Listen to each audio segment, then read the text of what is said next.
Maybe about 18 years ago, I bought this house, and I kept getting these insane water bills. The water bills were just insane. Like, why are these water bills so crazy? I'm a single man living in this house. Anyway, my neighbor told me I needed to dig a well. So I called this guy over to come, an engineer. He comes out, and we're walking the yard, and he's putting out all of these orange flags as to all these places he thinks that we could find water. As he's digging one, I said, okay, go ahead. So as he starts digging this one well, didn't hit anything. So then he goes on to the next one. Little flag, he's digging, never hits water. He goes to the next one, never hits water, and I keep having to pay these bills, and I got so frustrated, I said, never mind, I'll just keep paying the water bill because I'm not gonna do this. A few months passed, I still get these crazy water bills, so what I decided to do was call him back. So he comes back out, I said, you dig right here, this well, and you dig and you don't stop until you hit water. So he starts digging. He gets down to about 800 feet, he said, we haven't hit water, this is pretty deep. I said, you keep going. Gets down a little deeper, still has not hit water. I was like, you keep going, you keep going. He said, okay, we're gonna take the night off. We're over 1,000 feet deep, we'll be back in the morning. That night I thought about it, I said, you know what, I'm just wasting money, I'm not gonna do it. As soon as he gets in the morning, I'm gonna tell him to stop digging. That morning he comes out, he starts the machine, I'm on my way down to him, the machine starts. He was 4 inches away from the water that I needed. Why am I telling you all this? Why am I talking about digging for water? In this world, we're all digging wells. In our lives, we're digging wells. We're digging wells in relationships where we put all this time and effort and energy, and sometimes it doesn't give us what we need. We put all our time and effort and energy in our dreams and our business, and it doesn't give us what we need or what we were after. But if you just keep digging, my God, if you could just hear me right now, just keep digging. You may be 4 inches away from every gift and every blessing that you've ever wanted in your life. Had I given up when I was homeless, when I was sleeping in my car, when I was hungry, had I given up, these people that you see on this screen right now would not be a part of my dream. There are people who are tied into your dream and your destiny, and you are worthy of getting to your goal. Keep digging. Don't stop. When I first started telling jokes, I made $25 a night. The first year in comedy, I made $3,000. The third year, I made about $7,200. I became homeless.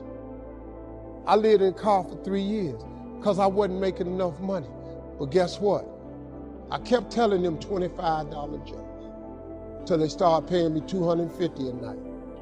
I kept telling them $25,000 jokes till they started paying me $75,000 a night. Them the same $25 jokes. They ain't nothing but English.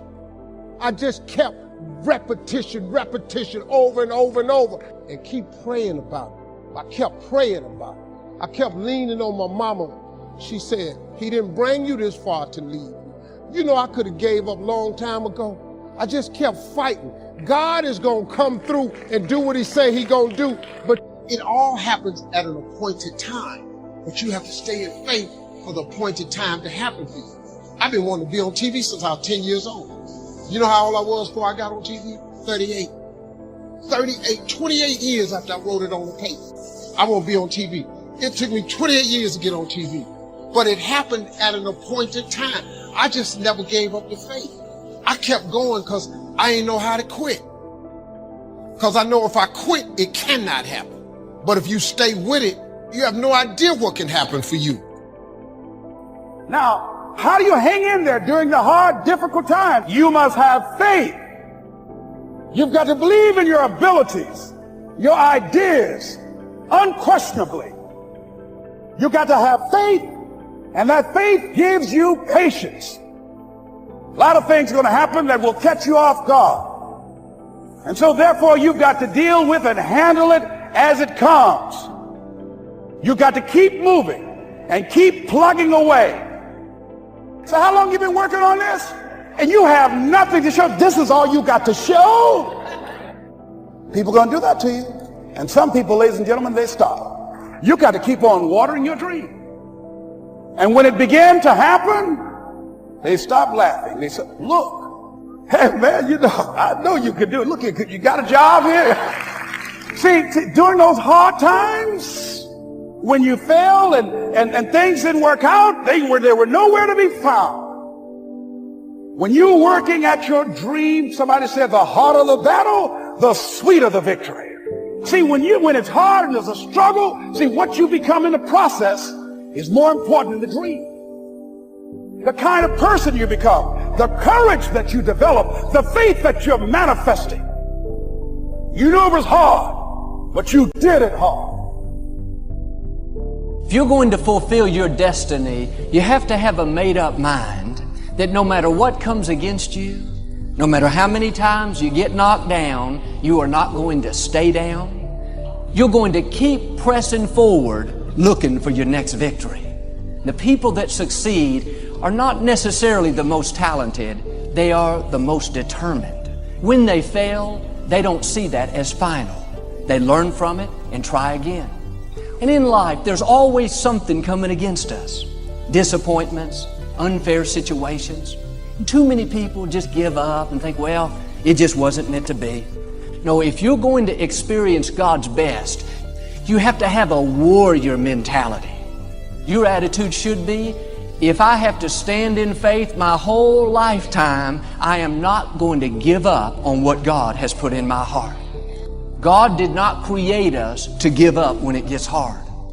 The right spirit is to say, yes, I'm having some big challenges, but I know I serve a big God. But some of you today, you've allowed your circumstances to push you down. Now you're tempted to give up on what God's placed in your heart.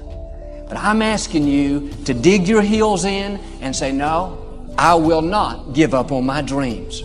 I will not give up because somebody did me wrong. I will not give up because it's taken longer than I thought.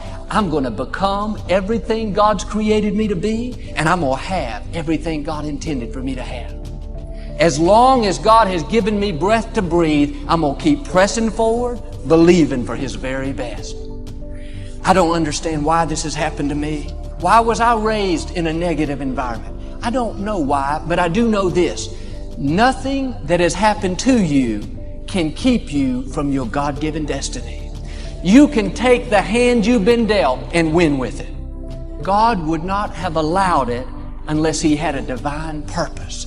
And if you will shake off the self-pity, then God will not only bring you out, but He's promised He will bring you out better off than you were before. I have a friend that's had cancer 3 times. I've never once seen him down and defeated. He has this never say die attitude. He's not focused just on what medical science says. He's focused on what God says. His attitude is, this too shall pass. It's not permanent. It's only temporary. Sickness cannot stay in my body. I'm a temple of the Most High God. He has this holy determination. No matter how long it's taken, he's unshakable, immovable. He's got a made-up mind. Most people, while they're waiting to take the treatment, they just relax, take it easy to get prepared. Not this young man. Every day he'd go out and work out, run. All the while he was envisioning himself healthy and whole. And today he's totally healthy and whole, completely cancer-free. You've got to have a never say die attitude. There may be some bumps along the way. Every setback is a setup for a greater comeback. And if you will stay in faith, God will turn every battlefield into a blessing field. A new season is coming your way. Winter always gives way to spring. A brighter season is right around the corner. Don't give up on a dream just because you don't see anything happening and it looks dead. Your new season could start tomorrow. You could see things start to blossom in your life this coming week. Things take off in your finances, in your health. Your strength comes back. You feel good once again. What happened? The season changed. Looked like it was never work out, but you stepped into a new season. God has seasons of promotion, blessing, and favor in your future you've never seen before. Now you've got to do your part and get in agreement with God. Anybody can quit. Anybody can get discouraged because it's taken a long time.